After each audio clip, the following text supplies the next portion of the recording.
それでは1番をお選びいただいた方のリーディングを行っていきます。今回は結婚リーディングです。お相手は結婚についてどう考えているのか、お相手の結婚観を覗いていこうと思います。はい、ではよろしくお願いします。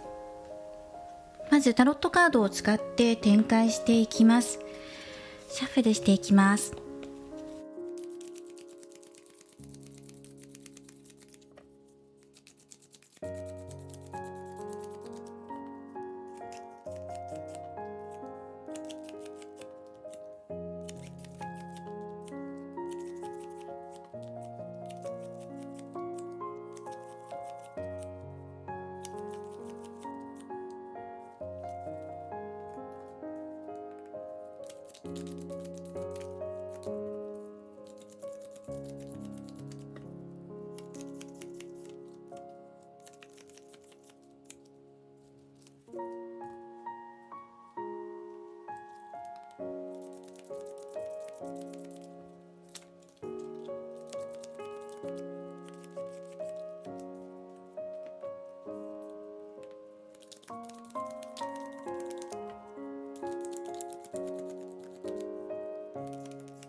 はい、ではここまでカードをたくさん出したので見ていきます。まずお相手の結婚観っていうところについて2枚のカードを出しています。こちらの、ありのままっていうカード、そしてこちらもですね、安らぎです。お相手にとっての結婚とは安らぎ、そしてそのままありのままの自分たちでいられる空間場所とか、あとあまり外部との交流を持たないかもしれません。自分たちの中でアットホームな家庭を築くとか、そうですね、家族ぐるみのお付き合いとかある程度はするんだけど、そんなに人を招いたりとか行き来したりとかホームパーティーを開かずに自分たちの内々でやっていくっていうようなね、お相手の結婚観っていうのが出ています。なぜならそれは自分の安らぎの時間だから、空間だから、この空間は守りたいっていうのが入っています。結婚は自分の心の安定、安らぎなので、癒されるような相手であることっていうのが結婚相手に求めることなんじゃないかなと思いますね。そして約束を守る方とか、あまり夜遅くに遊びに行ってほしくないなとかね、そういうお気持ちっていうのも出ています。寂しくなっちゃうからって、自分たちの中だけで過ごしたいとかね、夜出かけるんだったら家族で出かけるとか、その絶対的に結婚相手に対して遊びに行っちゃダメだよとか束縛するわけではないんですが、外って行くぐらいだったらうちの中でっていうようなタイプなのかなとも思います。そのままの自分で受け入れてくれるような相手を求めているとか、これがこの結婚に対するお相手の考えていること、価値観ですね。結婚の価値観っていうところで出しています。この2枚のカードですね、こちらをベースにしながら考えてみていきましょう。まずそのお相手の結婚、あなたとの結婚を考えるんだったらっていうことでカードを出しています。まず真面目に長くお付き合いして交際して信頼関係を育んでいく必要があるなというのはね、あなたに対して考えています。今現にパートナー、恋人だよっていう方でも、まだね恋人になっていないよっていう方でも、お相手はあなたと結婚をするんだったら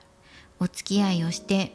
長い交際をしてお互いの信頼関係を育む、これがまず第一条件、大前提として入っているよっていうことが出てきています。じゃあ今現在あなたのことについて結婚として、結婚を視野にしてもし見ていくのであればどう見ているのかなっていうところを見ていきます。まだそうなんですね、ここお相手の中で結婚っていうところが視野に入っていないというか、現実味を帯びていないっていうのが入ってるんですね。まだリアルさがないというか、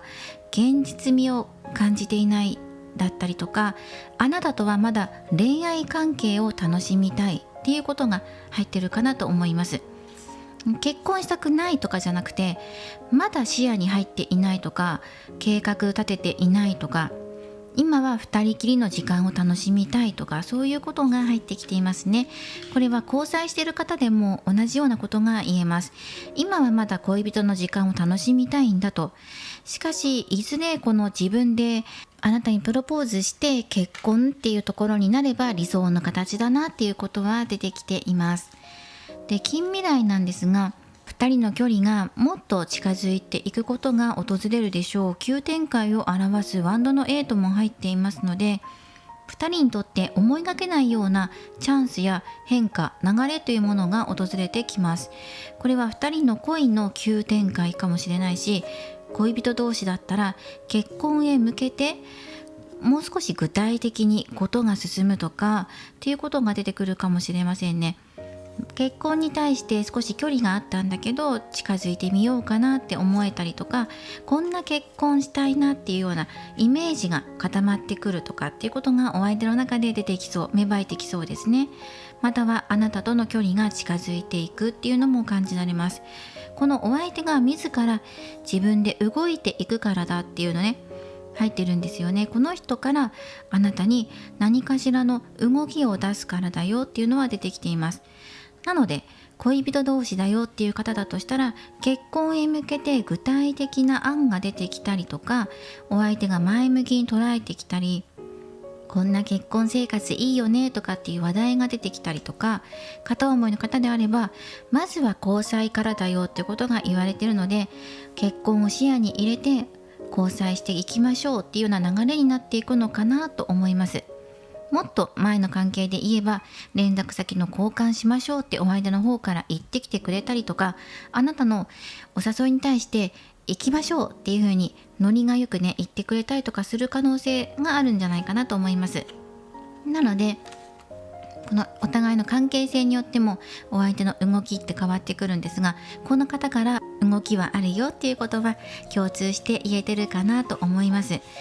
じゃあどうしていけばより結婚っていうところに対してって近づいていけるのかなとか、あと今お相手が考えていることや結婚観っていうのも出てきてるし、あなたとのことをどう思ってるかっていうことも見ていってるんですが、ね、そこに対して全体的なそのお相手のね考えていることやメッセージっていうのをもらっていきましょう。結婚に対してあまり今現実味を感じていないのはなぜかっていうところに対しての手がかりになるようなものが出てくるんじゃないかな。これから動いていきます。未来ね、流れていくんですよ。前進していきます。なぜだったんだろうとか、ここをどうにかしたいなって思っていた原因が解消されていきます。すっきりしますね、お互い。もう少しクリアになって物事を捉えられるようになるのかもしれないし、結婚に対して前向きに検討しようって思えるようになるのかもしれません。でまだお付き合いしていませんっていう方だとしたら、交際へ向けて道のりは未来はね開けていくのかなと思います。突っかかっているものが取れるっていうのが入ってくるんですね。あとソードの3番が入ってるので、やはり何か乗り越えるものがあると言いますか、これは心の壁とか障害になっているものとか痛みを表してたりとかもします。お互いの中でズレまではいかないんですが、結婚っていうことに視野をね焦点を当てるとするんだったら、なんか不安が残るとか疑問が残るとかっていうところがお互いの中であるんじゃないかな。一緒にいて楽しい思いはするし、交際するのにあればいいなっていうのは思ってるんですけど、じゃあ結婚っていうところになった時に、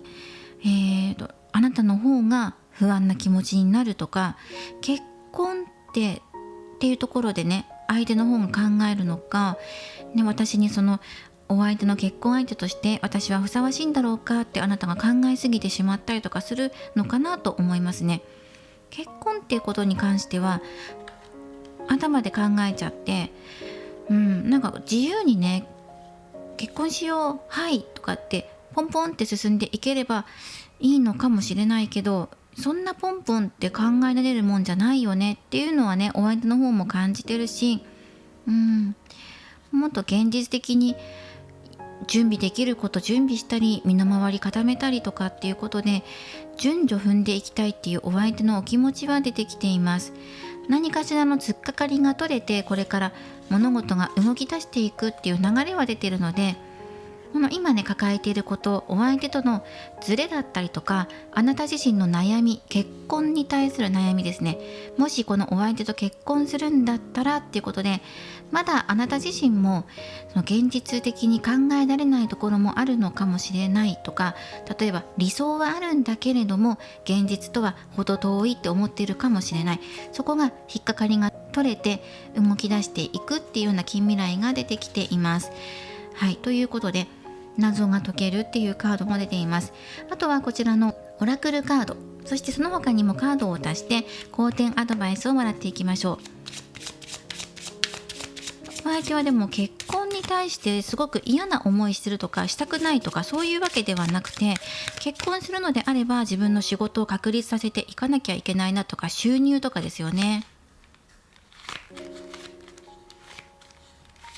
もっと経済的に豊かになりたいとか、自分が家族をね守ってあげられるような経済力や生活力が欲しいとかっていうこともきっちり考えている。体の健康のことだったりとか、お互いの生活のバランスっていうのも考えて、そこで初めて結婚っていうところに踏み込んでいくのかなっていうお相手の流れ出てきています。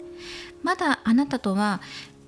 甘い時間を味わいたいなっていうようなお気持ちの方が強いのかなと思います。まだそもそも恋愛関係になっていませんっていう方もいらっしゃるんじゃないかなと思うんですね。この憧れのカードが入ってるので、結婚っていうのは憧れてはいるんだけれども、まだ現実にはなっていない。距離的には結婚そのものが自分たちとの距離が空いていて、ふわっとしかまだ考えていないっていうこともあるのかもしれません。ではこちらのカードからアドバイスもらっていきましょう。はい、まず癒しましょうっていうカードが2つ入ってきています。これもリラクゼーション、ヒーリング、まずは癒し回復させていきましょう。そして魂と心、体を一つにさせるためなんです。またはお相手との、結婚ってね、そうですね、2人が一つになっていくためにっていうことを目的として、まずね統合へ向けて回復癒ししていきましょう。過去にトラウマがあるとか、結婚についてです。トラウマがあったり、また偏った見方をしていたり、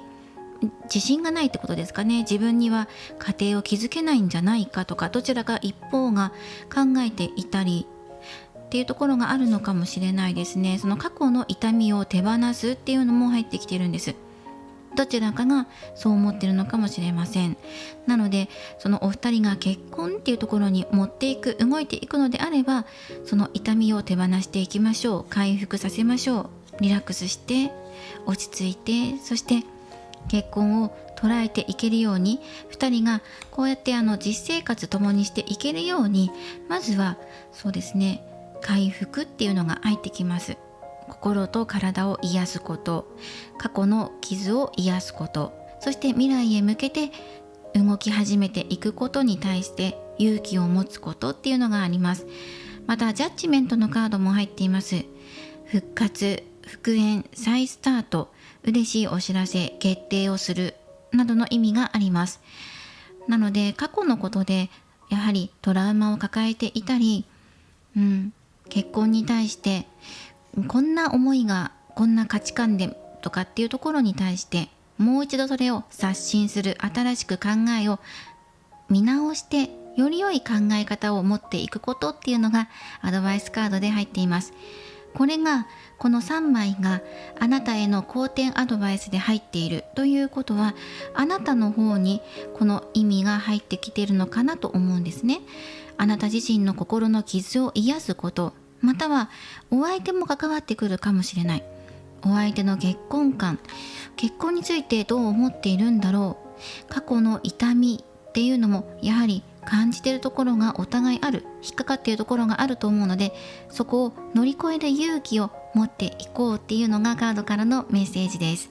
あとはお選びいただいたオラクルカード、このカードは、手放し、深呼吸、そしてリラックスを表しています。今手放したいものは何でしょうかっていうことを一度考えて、それは見ている方がそれぞれによって感じるものが違うかもしれません。例えば結婚に対する考え方、もうこの新しい見方で物を見ていきたい、考えていきたい、新しい未来に目を向けていきたいと思っている、または自分自身のもうね、傷ついてしまった過去を手放して勇気を持って踏み出したいんだっていうことかもしれないし、環境そのものを変えたい、手放していきたいっていうことかもしれません。深く深呼吸してリラックスしていきましょう。リラックスすること、ヒーリングね、癒すことっていうのがカードたくさん入ってきていますので、今あなたがお疲れなのかもしれない。結婚っていうことに対して深く考えすぎていて傷ついてしまったこともあったのかもしれません。それを今癒して、そして次の世界へと動き出していきましょう。もう一度チャレンジ、チャンスはやってくるよっていうメッセージもありました。今回は結婚についてお相手はどう考えている、あなたとの結婚はどう考えているのかということについて見ていきました。これからもリーディング動画を投稿していきますので、高評価やコメント、そしてチャンネル登録をよろしくお願いします。ではまた次回の動画でお会いしましょう。最後までご覧いただきありがとうございました。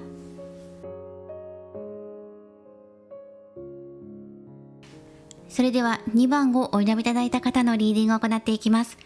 今回はあなたとの結婚についてお相手はどう考えているのか、お相手の結婚観なども含めて見ていこうと思います。よろしくお願いします。ではカードを展開していきます。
それでは2番さん見ていきましょう。まずお相手の結婚観ということで、そもそもこのお相手は結婚についてどう考えているのかなと言いますと、強い意志、そしてとても喜びあるものだと出ています。幸せで喜びに包まれている、これが自分の理想の描いている結婚像ですというのがもうはっきりと出てきています。色鮮やかなものにしたい、華やかでありたい、唯一無二のものでありたい、お互いがそうあると信じ合いたい、もう結婚といえばこうなんですって、自分はこういう強い理想を掲げていますとか、もう結婚に対して向かっていく気持ちっていうところがお相手のところで強く出ています。結婚したい、結婚願望が高いっていうことでしょうね。こんなに家庭を築き上げたいというふうに、お相手のもともと持ってらっしゃる結婚願望として、何か恐れや不安というよりは、もう喜びに満ちた幸せな家庭でありたいっていうのがもう出てきています。ではこちらのタロットなどを使ったところが、あなたとの結婚についてどう思っているのかっていうところで出しています。これはその可能性が2つあります。一つはあなたに今パートナー、もしくは少し前にねパートナーがいたんじゃないかっていう方と、もう一つは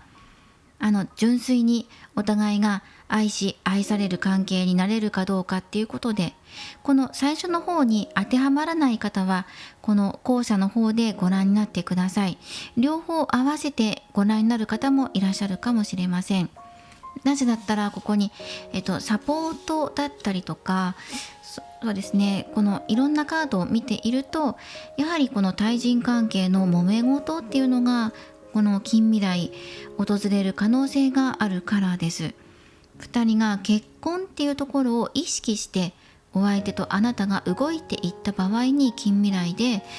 他の人っていうのが入ってくるのかなと思うんです。でプラス2人が結婚を誓い合えるのかどうかっていうところが引っかかってくるんじゃないかなっていうのが出てるんですね。今あなたにパートナーや少し前までパートナーいました、他に恋人がいましたとか全然当てはまりませんっていう方は、単純にこのお相手との結婚について本当に誓い合っていけるのかどうか、お互いがバランスよく保ち続けていけるのかどうか、これから先長い人生歩んでいけるのかどうかっていうことで、すり合わせが必要になってくるのかもしれないし、そのお互いを信じ合っていけるのかって、それはそもそも論になってしまうんですが、結婚するにあたって一つ決意持たなきゃいけないよなとか、何かあるんじゃないかな。二人が一つになっていくためにもっと愛情を注いでいかなきゃ、注ぎ合わなきゃとか、愛情の傾きがないように、例えばあなたばかりがお相手に尽くしていて、じゃあ結婚っていうわけにはいかないよねとかね、そういうことなのかもしれません。愛情のバランス、誓い合うことに対してバランスがうまく取れてるのかどうか。例えばね、結婚の約束をしてるんだけど、そこからもう何年も経ってしまったとか、いつの間にかこの話が流れていってしまって、まだね現実的に何か動いたわけではないっていう方もねいるかもしれないなっていうのを感じました。それについて揉めるっていうのがあるかもしれないですね。あと、どう思ってるのとかね、結婚あの時ねあんな話したけど今どうなってるとか、そういうことも含まれてくるかもしれない。あなたとのやり取りがあるのかなっていうのも感じますし、そうじゃなくて他にも人が入ってきて勝敗が決まるような出来事だったりとか、ライバルに勝つ負けるとか、そういうことかもしれません。何かね対人関係で不穏な空気様子っていうのが見え始めています。そしてお相手も少しそうですね、心の状態が今バランスが取れていないかなっていうのが出てきているんですね。どこにそのお相手が不安に思ってるのかっていうところを見てる方によってね、やっぱり変わってくるかもしれないんですね。あなたともっと現実的に交際だったり結婚とかね、現実的な何かお約束をするにあたって、いやなんか自分じゃないんじゃないかとか、他にもいるんじゃないかとか、現実味を感じられないっていうのが今現在のお相手のあなたとの結婚についてってことで尋ねてはいるんですけど、少しモヤモヤしているような感じがしています。そしてあなたに対する純粋な思いっていうところを見ていくんですが、ここですね、あなたに対して思っていること、サポートしたい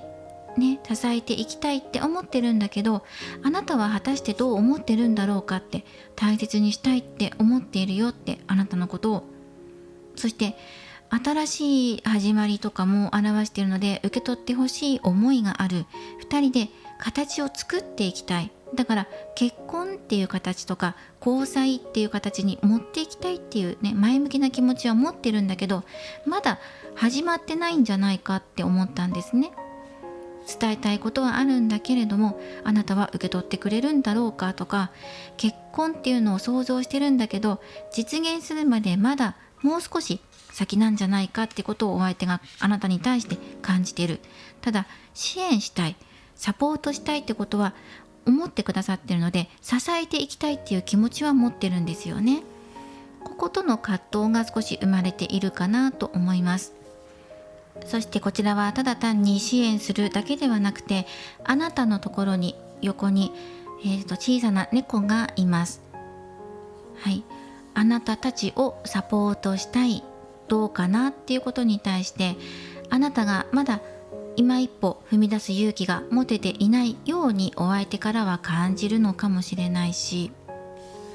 でもね、大切なんだよってことは言ってきてくれています。どうでしょうか、今あなたの環境的にどうなのかなっていうところは入っています。支援したいんだけど、あなたの身の回りやあなた自身の恐れや不安っていうのはどうなってるんだろうかっていうところで、おいでって言っていてもなかなか動き出せないっていうところもあって、お相手の方でもモヤモヤしている、まだもうちょっと先なのかなって自分からこう動いてみたりとかしてみてるんだけれども、これが形になるのはもう少し先かなとか、そうですね、お付き合いとか結婚っていうことをですね、これ今結婚で出しているので、もうすでにお付き合いしていて結婚したいんですっていう方だとしたら、あなたの今の環境とか、そのお相手はあなたと結婚したい気持ちがあるんだけれども、なんかこう噛み合わないとか、まだ距離を感じるとか、結婚について現実味っていうところが出てこない、浮き上がってこなくて、まだこうふわっとしたような感じ。そして用意されたものに対してお相手もしくはあなたどちらかが今はねそのタイミングじゃないんだとか、結婚っていうところに対してやはり距離感っていうところを感じています。だから片方がモヤモヤするっていう状態が出ていますね。なのでこのあたりのねバランス、愛の重さのバランスだったり、2人のね愛情の傾け方のところうまく取り合っていけるといいですねっていう恋人同士の方のアドバイス。そしてまだ交際していなくて好きなお相手で見ていますっていう方は、まず交際っていうところを形にしていかなければいけないですよね。その交際ってところに対して不安に思ってることありませんか？結婚を視野に入れてお付き合いしたいとお相手は思っているんですが、あなたの方でそれを踏み込んでいく勇気が出ないとかね、まだその現実化していない、つまり交際に至っていない状態なんじゃないかっていうのがあります。そしてそのことでモヤモヤしたり、周りの人が関わってくるのかもしれませんね。課題になるところはカップのキングと誓い合うのカードです。2人がこうやってやっぱり誓いイコール結婚っていうところを一緒にずっと一緒にいるために何が足りないのか、それは愛情なのかもしれないし、やはり周りの方々との不和っていうことで協調性が取れない、2人一つになっていくためにここですね、対立が避けて通れないのかもしれないっていうこと、いずれかに当てはまってくるかと思います。そしてこれからねバランスとってやっていこうっていうのがまず言えているので、調和取れていきます。今こう乱れたことがあったとしても2人で乗り越えていこう。あとはあなたが不安に感じていることがあれば、それを包み込んでいく包容力を身につけていくので、あとはギュッとしてあなたに安心して甘えてきていいよってことをお相手は伝えてきてくれてるんだと思います。はい、そうですね。アドバイスカードもスターのカードだから希望を持っていきましょう。これはやがて現実化していくものでもあります。だから決して諦めずに取り組んでいきましょう。また今この対人関係の揉め事に当てはまる方は、やはりその物事を終了させるとか手放しっていうカードも出てるので、一つね区切りをつけたりとか痛みを手放すことっていうのは勇気をいることだったり、自分自身の痛みを乗り越えることになっていくので、それ相当のエネルギーを使っていくだろうっていうことで、その疲れを癒してくださいねっていうメッセージでもあります。すべては2人が一つになるため、誓い合うために物事は流れていく。だからリセットをかけたりとか環境を整理する必要も出てくるだろうというようなことを加味すると、やはり対人関係だったりとか、どちらかにパートナーがいるとかっていうことも考えられるのかなとも思います。だけど希望を持ち続けていって、そしていずれは良い流れになっていく。今うまくいかないことも良い流れに変化していくっていうことが言われています。そのために何かを手放さなければいけませんよっていうことは出てきています。その何かっていうのは人によって内容が変わってくると思います。あなた自身の環境の整理なのかもしれないし、ね、そのお相手に当てはまるのかもしれない。結婚に向けて、結婚に向けて何かを手放す、または怒りや悲しい気持ちを許すっていうこともこのカードは意味しています。揉めて怒った、腹立たしい、そんな怒りの感情を手放しましょう。そして周りや自分自身を許しましょうっていうメッセージも込められています。あとはその他にもメッセージ、好転アドバイスもらっていきましょう。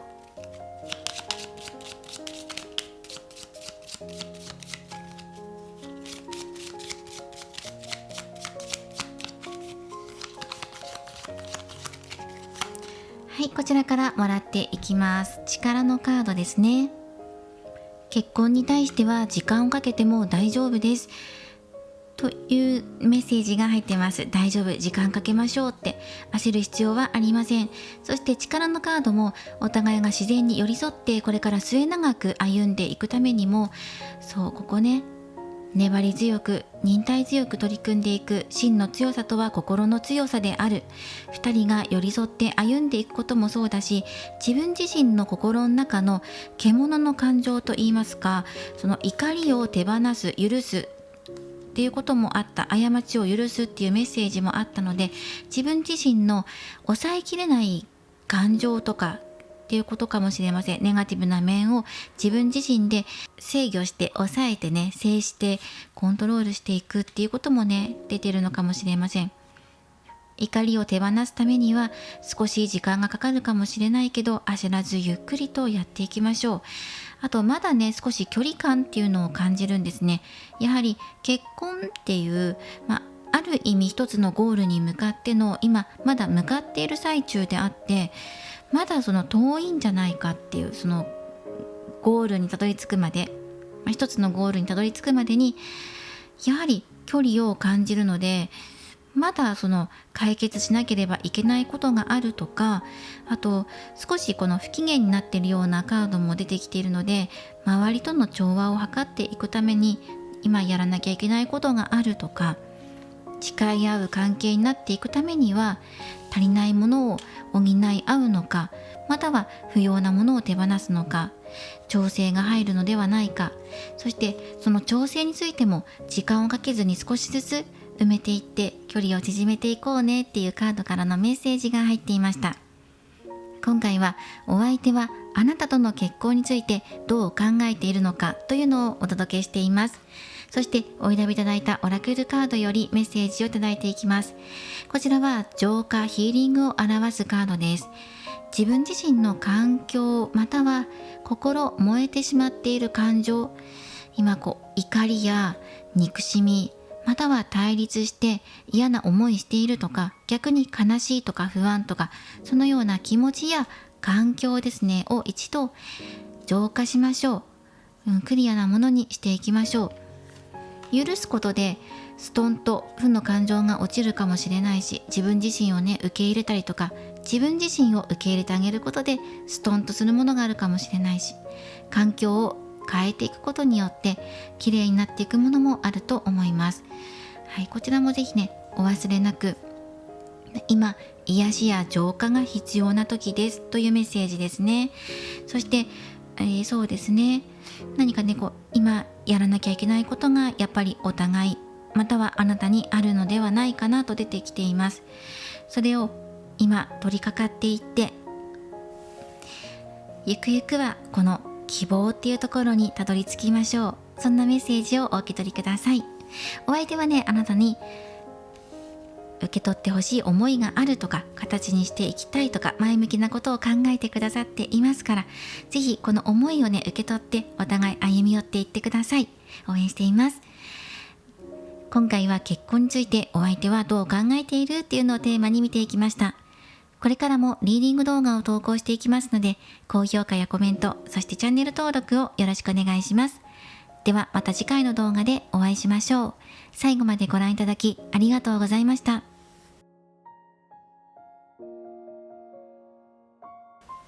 それでは3番をお選びいただいた方のリーディングを行っていきます。今回のテーマは、お相手があなたとの結婚についてどう考えているのかというのをテーマに見ていきます。よろしくお願いします。早速カードを展開していきます。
はい、それではカードを出しましたので見ていきます。まずこちらに出しているカード2枚がお相手の結婚観っていうところで出しています。もうこれはもう強い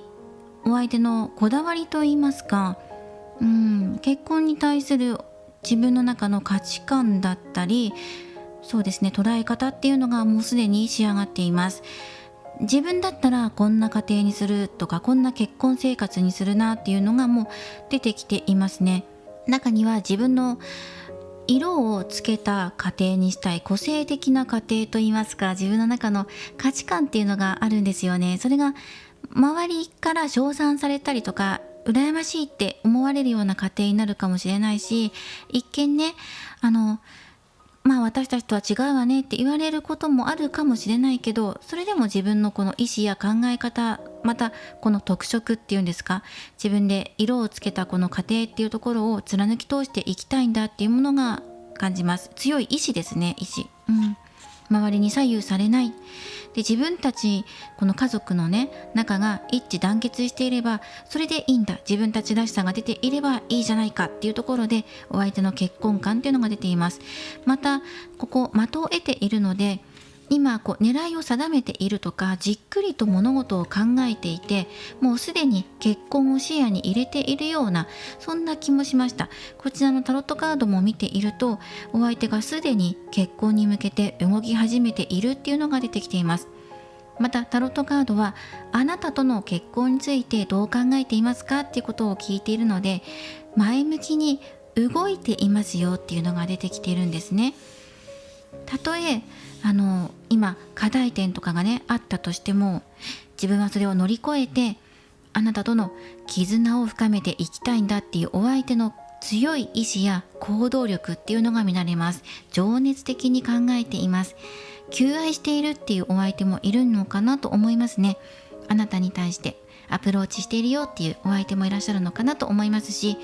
もう現に恋人で、あとは結婚に向けてやっていこうっていう考えていらっしゃる方々については、お相手は結婚についてとても意欲的に取り組まれているように感じます。そしてその結婚について一度チャンスがあったんだけど、延期になっちゃったとか、一回流れちゃったようなことでも、またここでジャッジメントのカードが入ってるから、復活再チャレンジ、それをやることによってより良い形、より良い結果をつかんでいくんだっていう近未来の流れが出ています。で、再チャレンジだけではなくて、このジャッジメントはね、そもそも刷新っていうのも表しているので、結婚に向けてより良いお付き合いの仕方を考えたりとか、じゃあ同棲しようかとか、どうしたらいいんだろうかっていうところを具体的に話し合うっていうことかもしれません。結婚へ向けてより良い形へしていくためにっていう風に近未来が流れていきます。復縁だけではないですよ。お別れしたとかそんなことではなくて、より良いことにしていくためにっていうことで動きがあるんだと思います。では見ていきましょう。今の現時点でお二人の結婚に対する課題点っていうところで出しています。ここね、その課題で出してるんですが、ラバーズとチャレンジ精神が出てるので、その困難があったとしても乗り越える気持ちが強いんじゃないかと思うんですね。あくまでもお相手目線で映っています。あなたと一緒にいたいっていう気持ちが強いし、それをものにしたいっていうね、思いが強いんですよ。自分のものにしたい、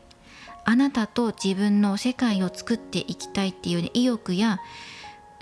そうですね、気持ちの面ですごく今胸がね高鳴っているような、そんなお気持ちでいらっしゃるので、結婚に対してもこう動いていきたいんだよっていうところがある。たとえ今まだ早いって言われたりとか障害が見えていたとしても、これを乗り越えたいんだっていう気持ちがねすごくあるよってことは伝わってきます。じゃあどうするのかっていうところを見ていくと、ソードのページと危険を逃れるっていうカードなので、障害がもしあったとしたら、これがもしねあなたの身の危険に及ぶようなことだったり、自分たちの絆がね例えば離れ離れになっちゃうようなことになっちゃうんだったら、まず一旦その危険を避けて安全な道を通っていこう。そのために模索するよ、考えるよ、計画立てるよっていうのカードが出ています。情報を集めて答えを出すよとかね、どうすればいいんだろうっていうのを考えて、一番良い方法、良い道を、安全な道を選ぶよっていうことが言われています。これがそのお相手の対応策。もっと密にコミュニケーションを交わしたいっていうお相手もいるかもしれません。そうですね、まだね恋人同士ではなくて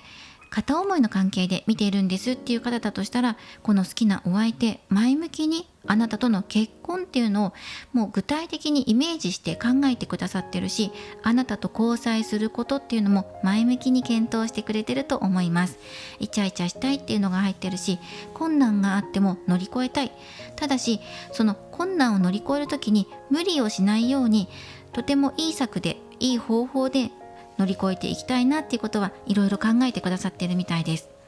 じゃあお相手があなたに対してどんなお気持ちでいるのかっていうのを見ていきましょう。早く会いたいなっていうのが入ってきます。あなたが最近何かを始めて旅立ってしまったとか、自分より一歩前を歩んでいるというように感じているんですね。それは環境や距離の問題かもしれないし、もしかしたらあなたの方が年上で年齢人生経験が豊富で自分が後ろをついていっていますっていうことかもしれません。一生懸命人生経験積んであなたの隣に並ぶように頑張ってるんですっていうようなねお相手なのかもしれません。またはあなたが最近事業を起こしたとか、仕事を変えたとか、環境を変えて先に行ってしまったとか、そんなイメージも入ってきます。ですがね、寂しいっていう気持ちちょっぴりだけありますけど、寂しいからもう終わりだとかではなくて、盛り上がってるんですよね。気持ちが燃えているので、追いかけたいとか、もっとねくっついて追いかけていって呼び止めて抱きしめたいとか、そんな思いの方が強いです。はい。そしてあなた自身のことはもうあなたらしさ、個性っていうのがとてもいいっていうことを感じているし、自分がもし結婚するんだったら型にはまらないような自分たちらしさの、持ち味を出した家庭でいたいっていうのがあるので、様々ね家庭の形っていうのはありますが、なんでしょうね、このお相手の中でもあなたの中でも常識にとらわれずに自分たちらしさ、そして自分たちのつながりがより強固になれる、一致団結してやっていけるのであれば、それが一番いいのではないかっていうのがね共通して入っているので、お相手から見たらあなたはとても個性的でユニークで豊かな人っていうのが入っています。だからそこに惹かれるんだっていうのもありますね。ではアドバイスカードです。近未来ジャッジメントが入っているので、より良いものにしていくためにということで何かの決断が下されるのかもしれない、お知らせが届くのかもしれませんね。そのお知らせを受け取って、または決定されたことをお互いが認識し合って、そして初心を忘れずに着実に育んでいきましょうねっていうアドバイスカード、ペンタクルページです。そして絆を強めること、タワーのカードと、あと視点を高めること、高い視点で物事を見ることっていうのがアドバイスで入っています。今見ている物事の視点よりも少し高いところから下の景色を見るように高いところから見てみましょうって。そしたら見えてくるものがあるとかヒントが隠れているのに気がつくよっていう風なメッセージが伝わってきます。高い視点なので建物の高い場所っていうのも一つのポイントかもしれません。高いところで物事を見る展望台だったりタワーとかっていうのもね、ポイントになってくる場所かもしれません。あとは2人の絆をやはり強いものにしていくだったり、建物っていうのが入ってきます。住居かもしれません。視点が高まるような、失礼しました。そうですね、展望台の上、建物とか、視点が高い場所で見れる場所、または自分たちの心の目線を高くするっていうことかもしれません。視点を変えるっていうことですね。いつも見ている日常生活で見ている視点高さとは違う高さから物事を捉えてみてみましょう。そしてこれからやってくるお知らせを受け取ったら、あとは確実に誠実に着実にゆっくりとマイペースに時間をかけてお互いの絆を育んでいきましょう。お相手の方が燃える気持ちがあるので早く進んでいきたいとか早く何とかしたいとかそういう思いが出てるんですが、そこをゆっくりやっていこうっていう形で2人でマイペースにただし焦らずにっていうことは入っています。お互いマイペース、ある意味ねお互いマイペースな方なので、お相手もお相手でお相手のペースっていうのを持っていて、あなたもあなたで自分のペースっていうのを持っているので、そこを2人で歩んでいけるようにゆっくりと取り組んでいくってことかなと思います。はい、カード1枚好転アドバイスもらっていきましょう。日常の中の小さな喜びを見つけていってください。はい、なのでやっぱり視点を変えるっていうことにもつながってくるのかもしれない。視点を変えたらいつもだったらね、いつも通りだ、普段通りだと思っていたことに小さな喜びや幸せ、与えられているものに気がつくのかもしれません。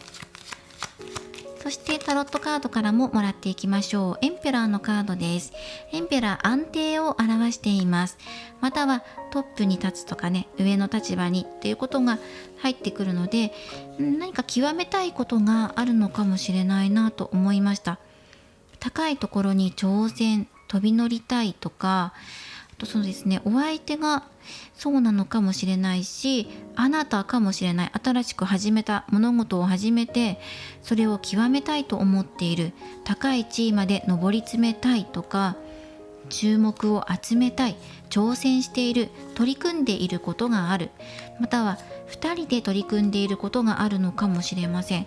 そこについてもアドバイスが入っているのかもしれないですね。今挑戦しようと思っていることを安定させていきましょう。やはりね、焦らず着実に安定させることを目的として進めていきましょう。あなた自身が始めたことでも2人で始めたことでも全てはここですね。安定させて、そしてお相手と2人で話し合いながら、お相手の意見も取り入れながら、自分の意見も足し合いながら進めていきましょう。危険を逃れるとかっていうカードもあったので、これから先お相手が何かしらの障害とか結婚についてここを何とかしなきゃなと思っていることについては、とてもいい策、最善かつベストな方法で道を探してくれると思うので、その部分に対してはお相手を頼るってこともいいのかもしれないですね。お相手についていくとかということでアドバイスカードが入っていると思います。ではお選びいただいたオラクルカード、こちらからもメッセージをもらっていきましょう。こちらはまず自分自身を喜ばせてください。自分自身の中の喜びを見つけましょうっていうカードです。周りのことを考えていたり、周りの人たちに尽くしすぎていたのではないでしょうか。今は周りの幸せ、周囲とのバランスより、まず自分自身が喜べることできてるかどうかっていうことに焦点を当てて捉えてみてくださいって、物事を見てください。そしたらそこで何か切り替えが出てきたりヒントが見つかると思います。はい、ぜひこちらのメッセージもお受け取りください。またコミュニケーションも表しているので、お相手と会って話をするとか、話を聞く、自分から真実を話すとか、そのようなワードも込められています。コミュニケーションを交わしていきましょう。そして危険なことがあれば、あらかじめ察知して逃れていくっていうお相手のやり方っていうのがね、とても上手なので、このお相手について言ってみてください。今回は結婚について、あなたとの結婚についてお相手はどう考えているのっていうところを見ていきました。これからもリーディング動画を投稿していきますので、高評価やコメント、そしてチャンネル登録をよろしくお願いします。ではまた次回の動画でお会いしましょう。最後までご覧いただきありがとうございました。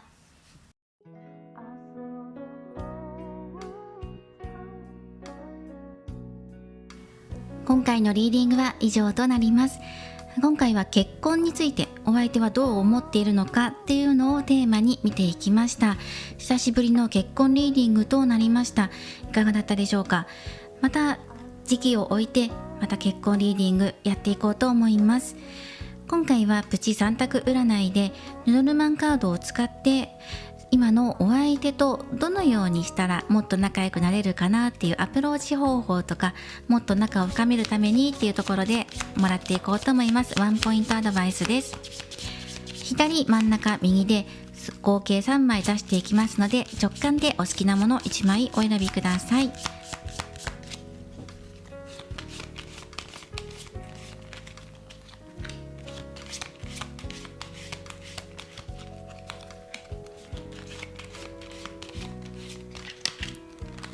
はい、こちらで見ていきます。では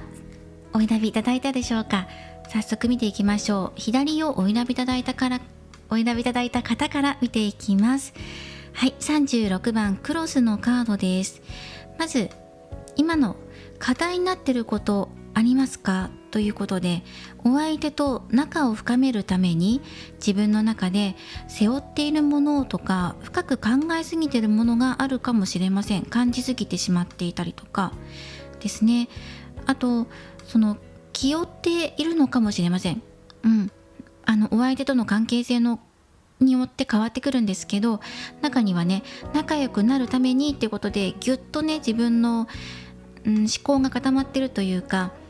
今一歩勇気が踏み込めないとか、連絡先聞くのにためらってしまうとか、固く捉えてしまっている方もいるかもしれない。だとしたらその部分を柔らかくして、あなたらしさの魅力が十分ね伝わるので大丈夫だから声をかけてみましょう、勇気持ってみてっていうメッセージ。そしてもうすでにお相手と連絡取り合ってるし、デートも行ってる、片思いで仲良くやってるよっていう方については、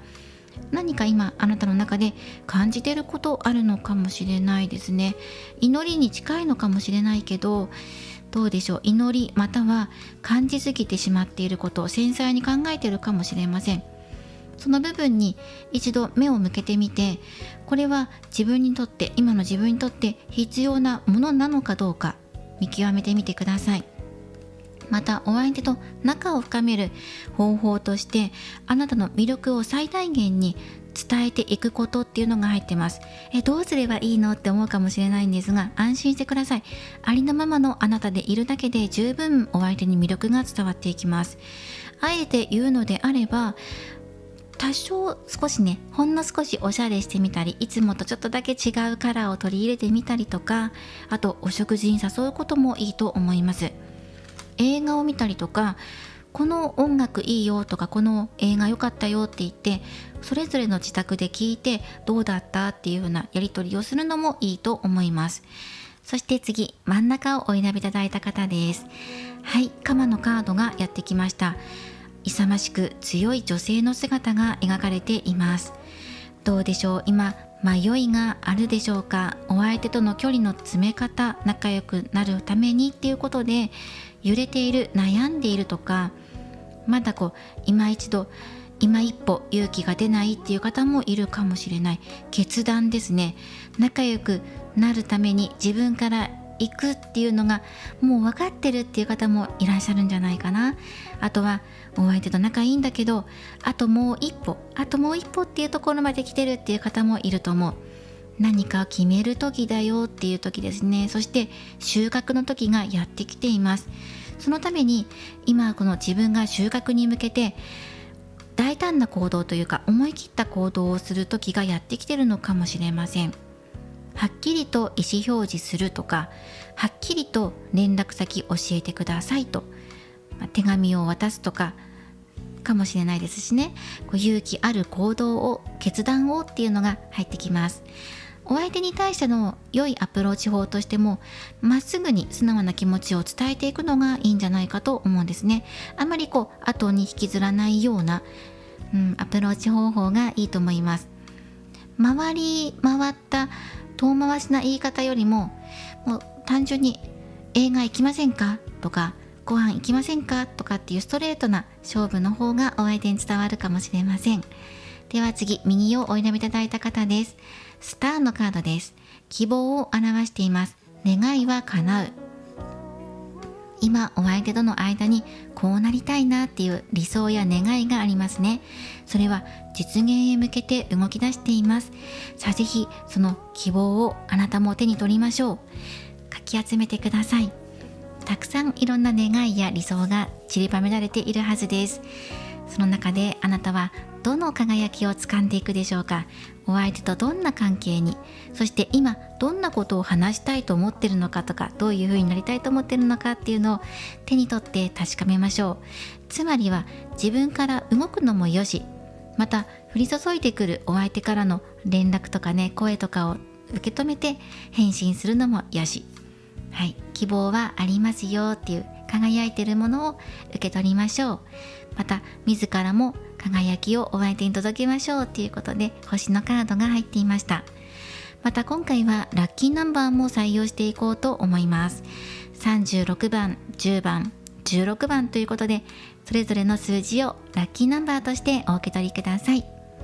では今回も最後までご視聴いただきありがとうございました。また次回の動画でお会いしましょう。